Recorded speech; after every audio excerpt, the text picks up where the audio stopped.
गुलबर्गा सब urban police team ने Bellur cross industrial area में एटीएम चोरी की प्लानिंग करने वाले कुल 4 चोरों को गिरफ्तार किया है, जिसमें पुलिस पर हमला करने वाले 2 आरोपियों के पैर में गोली मारी गई है।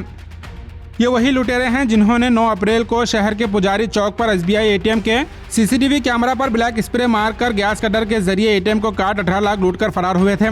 9 अप्रैल से लगातार सब अर्बन पुलिस स्टेशन से pi Santosh sir, PSI Basavaraj and team और यूनिवर्सिटी पुलिस स्टेशन से pi Sushil Kumar and team ATM लुटेरों की तलाश कर रही थी।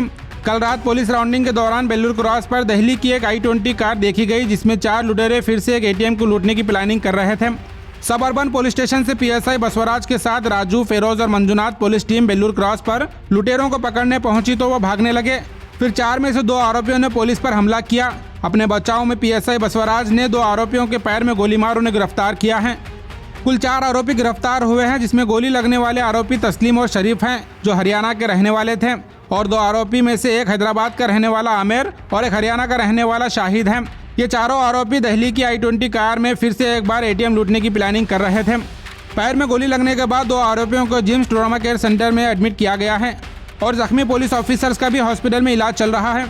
पुलिस कमिश्नर ने इस केस में पूरी डिटेल बताई है, वीडियो एंड तक जरूर देखें। ಬೆಳಗಿನ ಜಾವ ಸಬರ್ಬನ್ ಪೊಲೀಸ್ ಸ್ಟೇಷನ್ ವ್ಯಾಪ್ತಿಯಲ್ಲಿರುವ ಒಂದು ಎಟಿಎಂ ಕಳ್ಳತನ ಪ್ರಕರಣ ವರದಿಯಾಗಿತ್ತು. ಅದರಲ್ಲಿ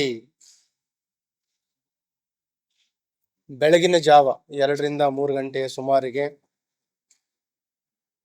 ಎಟಿಎಂ ಒಳಗಡೆ ನುಗ್ಗಿ ಗ್ಯಾಸ್ ಕಟರ್ನಿಂದ ಎಟಿಎಂ ಮಷೀನ್ ಅನ್ನ ಕಟ್ ಮಾಡಿ 18 ಲಕ್ಷ ಕಳ್ಳತನ ಆಗಿರೋದು ಪ್ರಕರಣ ವರದಿಯಾಗಿತ್ತು. ಆರಂಭದ ಹಂತದಲ್ಲಿ ಯಾವುದೇ ರೀತಿಯ ನಮಗೆ ಪೂರ್ವಗಳು ಆ ಪ್ರಕರಣದಲ್ಲಿ ಇರಲಿಲ್ಲ. ಅದಕ್ಕೆ ಕಾರಣಗಳು ಬೇಸಿಕಲಿ ಅಂತಂದ್ರೆ ಇನಿಷಿಯಲ್ ಹಿಕಪ್ಸ್ ಅಥವಾ ಈ ಒಂದು ಬ್ಲೈಂಡ್ ಕೇಸ್ ಆಗಿತ್ತು. ಇದರಲ್ಲಿ ಎಟಿಎಂ ಅಲ್ಲಿ ಇರುವ ಸಿಸಿಟಿವಿ ಕ್ಯಾಮ್ರಾಗಳು ಕೆಲಸ ಮಾಡ್ತಾ ಇರಲಿಲ್ಲ ಮತ್ತು ಆರೋಪಿಗಳು ಅದನ್ನ ಕೃತ್ಯ ಮಾಡುವ ಮೊದಲು ಈ ಬ್ಲ್ಯಾಕ್ ಪೇಂಟ್ ಅನ್ನು ಕೂಡ ಸಿಸಿಟಿವಿ ಕ್ಯಾಮ್ರಾಗಳಿಗೆ ಸ್ಪ್ರೇ ಮಾಡಿರ್ತಾರೆ. ಮತ್ತು ಏನು ಅಲಾರ್ಮ್ ಸಿಸ್ಟಮ್ ಇದೆ ಅದು ಬ್ಯಾಂಕ್ಲಿಂದ ಅವರು ಕೂಡ ಇನ್ಫಾರ್ಮೇಶನ್ ತಿಳಿಸ್ಲಿಕ್ಕೆ ವಿಳಂಬ ಆಗಿರುತ್ತೆ. ನಂತರ ನಮಗೆ ಸಿಸಿಟಿವಿ ಫಂಕ್ಷನಿಂಗ್ ಇದೆಯಾ ಇಲ್ಲ ಅನ್ನೋದ್ರ ಬಗ್ಗೆನೂ ಕೂಡ ಅವರು ಸಿಸಿಟಿವಿಗಳನ್ನ ಫುಟೇಜ್ಗಳನ್ನ ಕೊಡ್ಲಿಕ್ಕೂ ಕೂಡ ವಿಳಂಬ ಆಗುತ್ತೆ. ಅವ್ರದ್ದೇನು ಟೆಕ್ನಿಕಲ್ ಟೀಮ್ ಇರ್ತಾರೆ, ಅದರದ್ದು ಒಂದು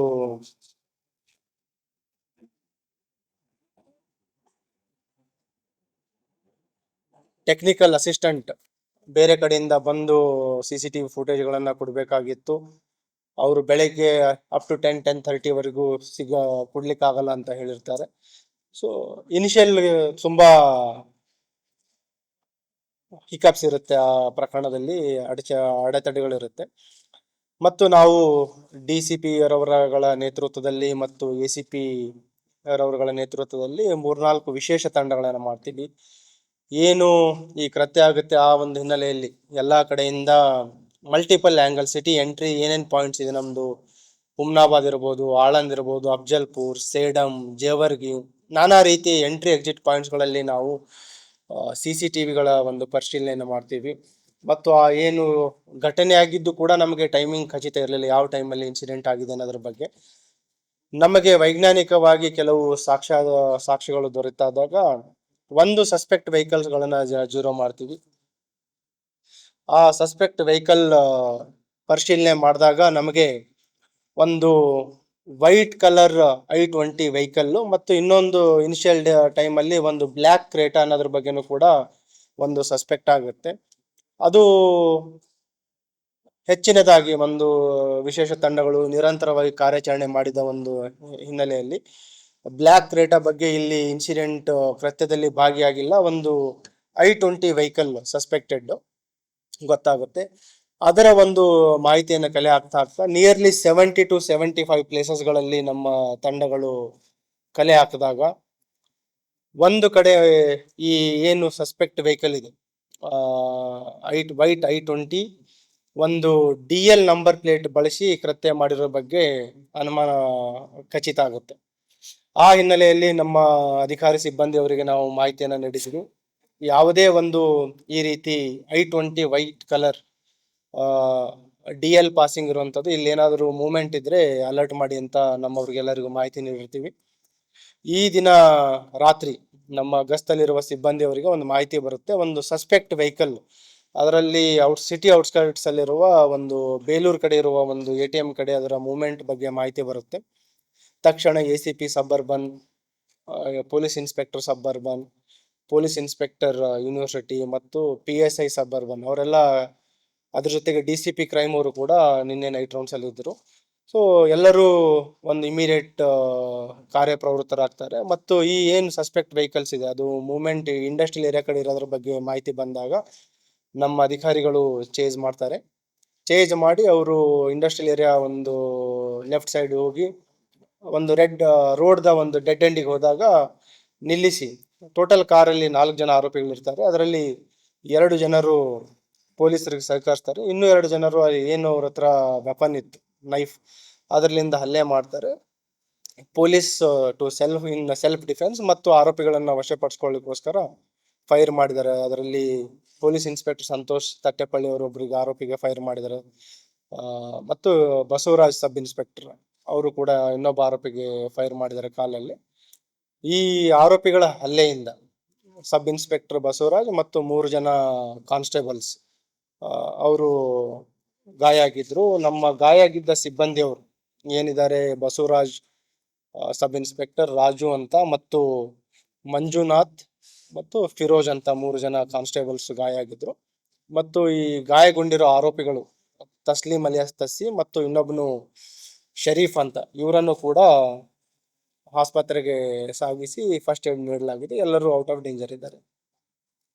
ಈ ಘಟನೆಗೆ ಸಂಬಂಧಿಸಿದಂತೆ ಪ್ರತ್ಯೇಕ ಪ್ರಕರಣವನ್ನು ಕೂಡ ಈಗಾಗಲೇ ನಾವು ದಾಖಲು ಮಾಡ್ಕೊತಾ ಇದ್ದೀವಿ. ಒಂದು ಪೊಲೀಸರ ಮೇಲೆ ಮಾರಣಾಂತಿಕ ಹಲ್ಲೆ ಮತ್ತು ಕರ್ತವ್ಯಕ್ಕೆ ಅಡ್ಡಿಪಡಿಸಿತ್ತು. ಅದ್ರ ಜೊತೆಗೆ ಈಗ BNS ಅಲ್ಲಿ ಹೊಸ ಒಂದು ಸೆಕ್ಷನ್ ಆಡ್ ಮಾಡಿದ್ದಾರೆ, ಆರ್ಗನೈಸ್ಡ್ ಕ್ರೈಮ್. ಏನು ಇದು ಆರ್ಗನೈಸ್ಡ್ ಸಿಂಡಿಕೇಟ್ ಇದೆ ಈ ಇಂಟರ್ ಸ್ಟೇಟ್, ಅದಕ್ಕಾಗಿ ನಾವು BNS ಅಲ್ಲಿ 11111 ಆ ಸೆಕ್ಷನ್ ಅನ್ನು ಕೂಡ ಈ ಪ್ರಕರಣಗಳಿಗೆ ಮತ್ತು ಈಗಾಗಲೇ ಏನು ಇನ್ಸಿಡೆಂಟ್ ಆಗಿತ್ತು ಏಪ್ರಿಲ್ 9 ಅದರಲ್ಲಿನೂ ಕೂಡ 111 ಸೆಕ್ಷನ್ ಅನ್ನು ಆಡ್ ಮಾಡಿ ನಾವು ತನಿಖೆಯನ್ನ ಮಾಡ್ತೀವಿ. ಈಗ ಪ್ರಾಥಮಿಕವಾಗಿ ನಾವು ಕಲೆ ಹಾಕಿದ ಮಾಹಿತಿ ಪ್ರಕಾರ ಇದರಲ್ಲಿ ಏನು ತಸ್ಲೀಂ ಅಂತಿದ್ದಾನೆ ಅಲಿಯಾಸ್ ತಸ್ಸಿ, ಇವನು ಮೂಲತಃ ಇವರೆಲ್ಲ ಹರಿಯಾಣ ರಾಜ್ಯದ ಮಿವಾತ್ ಜಿಲ್ಲೆಯವರು. ಅಲ್ಲಿಂದ ಇವರು ವಿವಿಧ ತಂಡಗಳನ್ನ ಕಟ್ಕೊಂಡು ಬೇರೆ ಬೇರೆ ರಾಜ್ಯಗಳಲ್ಲಿ ಅಫೆನ್ಸಸ್ ಗಳನ್ನ ಮಾಡ್ತಾರೆ. ಮತ್ತು ಪ್ರತ್ಯೇಕವಾಗಿ ಇತ್ತೀಚೆಗೆ ಲಾಸ್ಟ್ ಒಂದು 3-4 ವರ್ಷಗಳಿಂದ ಹೆಚ್ಚುವರಿಯಾಗಿ ATM ಕಳ್ಳತನ ಮಾಡುವುದನ್ನು ಇವರು ಮೋಡಸ್ ಆಪರೆಂಡಿ ಮಾಡ್ಕೊಂಡಿದ್ದಾರೆ. ಅದರಲ್ಲಿ ಈಗ ಅದ್ರ ಬಗ್ಗೆ ಹೆಚ್ಚಿನ ಒಂದು ಮಾಹಿತಿ ಕಲೆ ಹಾಕ್ತಾ ಇದೀವಿ. ಈಗ ಯಾರ್ಯಾರು ಆರೋಪಿಗಳಿದ್ರು, ಎಷ್ಟೆಷ್ಟು ಶೇರ್ ಇದೆ ಮತ್ತು ಎಲ್ಲಿ ಡಿಸ್ಪೋಸ್ ಮಾಡಿದ್ರ ಅನ್ನೋ ಬಗ್ಗೆ ನಮ್ಮ ಇನ್ವೆಸ್ಟಿಗೇಷನ್ ನಡೀತಾ ಇದೆ. ಏನ್ ಹೇಳಿ, ಈ ಪ್ರಾಥಮಿಕ ಹಂತದಲ್ಲಿ ಕಂಡು ಬರ್ತಾ ಇಲ್ಲ, ಬಟ್ ಇನ್ವೆಸ್ಟಿಗೇಷನ್ ನಡೀತಾ ಇದೆ. ಬರ್ತಾ ಇಲ್ಲ. ಏನ್ ಹೇಳಿ, ಅಲ್ಲ ಇವ್ರೇನ್ ಮಾಡ್ತಾರೆ, ಈಗ ಅಫೆನ್ಸ್ ಮಾಡಿದ ನಂತರ ಈ ಕಾರನ್ನ ಇಲ್ಲೇ ನಿಯರ್ ಬೈ ಬಿಟ್ಟು ಹೋಗ್ತಾರೆ.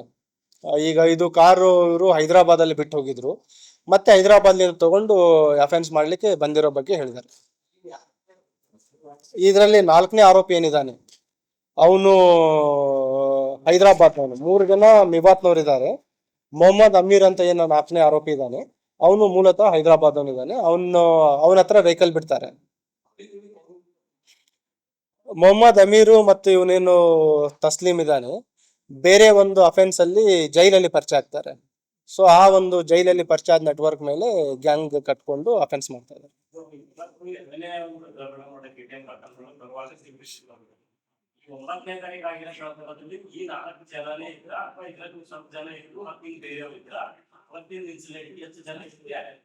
ಈಗ ಅದರಲ್ಲಿ 3 ಜನ ಅದರಲ್ಲಿ ಭಾಗಿಯಾಗಿರೋ ಬಗ್ಗೆ ಇದೆ, ಪಾತ್ರ ಆಗಿರೋದು. ಈಗ 4ನೇವರು ಇರ್ಬೋದು. ಸೊ ಅದರಲ್ಲಿ 3 ಜನ ಭಾಗಿಯಾಗಿರೋ ಬಗ್ಗೆ ಇದೆ, ಮತ್ತು ಇವರು ಬಿಟ್ಟು ಬೇರೆ ಆರೋಪಿಗಳು ಇರ್ಬೋದು. ಸೊ ಈಗ ಪ್ರಾಥಮಿಕ ಹಂತದಲ್ಲಿ ನಾವು ತನಿಖೆಯನ್ನ ಮಾಡ್ತಾ ಇದ್ದೀವಿ. ಈಗ ಆರೋಪಿಗಳನ್ನ ನಾವು ವಶಕ್ಕೆ ಪಡಿಸ್ಕೊಂಡು ಪೊಲೀಸ್ ಕಸ್ಟಡಿ ತೆಗೆದುಕೊಂಡು ಹೆಚ್ಚಿನ ಒಂದು ವಿಚಾರಣೆಯನ್ನ ಮಾಡ್ತೀವಿ.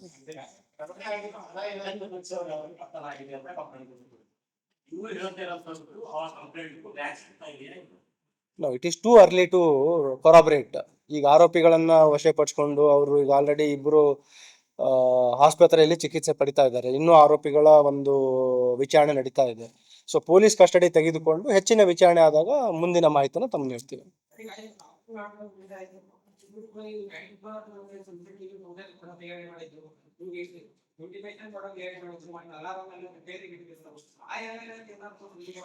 ಅವರಿಗೆ ಕೂಡ ನೋಟಿಸ್ ಕೊಟ್ಟು ವಿಚಾರಣೆ ಮಾಡ್ತೀವಿ.